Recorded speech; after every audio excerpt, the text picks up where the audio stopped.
നമസ്കാരം. ഇന്ന് 2025 സെപ്റ്റംബർ മാസം 30 ചൊവ്വ. സമൃദ്ധി സാംസ്കാരിക വേദി നുറുങ്ങു വാർത്തയിലേക്ക് ഏവർക്കും സ്വാഗതം.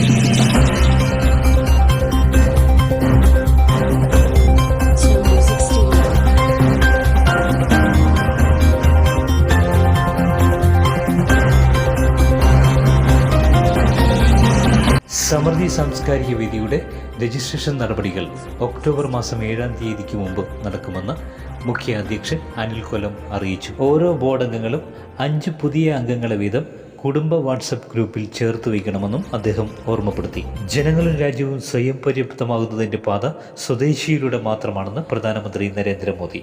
കരൂരിൽ തമിഴകം വെട്രിക് കഴകം സംഘടിപ്പിച്ച റാലിക്കിടെ ഉണ്ടായ ദുരന്തത്തെക്കുറിച്ച് ഏകാംഗ കമ്മീഷൻ അന്വേഷിക്കുമെന്ന് തമിഴ്നാട് സർക്കാർ. പൊതുജനങ്ങളുടെ നിർദ്ദേശങ്ങളും പരാതികളും മുഖ്യമന്ത്രിയോട് പറയുന്നതിനായി മുഖ്യമന്ത്രി എന്നോടൊപ്പം സിറ്റിസൺ കണക്ട് സെന്റർ പ്രവർത്തനം ആരംഭിച്ചു.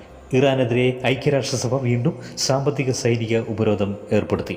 സമൃദ്ധി സാംസ്കാരിക വേദി മാനസിക ഉല്ലാസത്തിനായി കളിയരങ്ങ് എന്ന പ്രോഗ്രാമിന് തുടക്കം കുറിച്ചു. ജില്ലകൾ തോറുമുള്ള നിരവധി ഗായകർ പങ്കെടുക്കുന്നു, വിജയിപ്പിക്കുന്നു. എല്ലാവർക്കും സമൃദ്ധി സാംസ്കാരിക വേദിയുടെ ഹൃദയം നിറഞ്ഞ നന്ദി.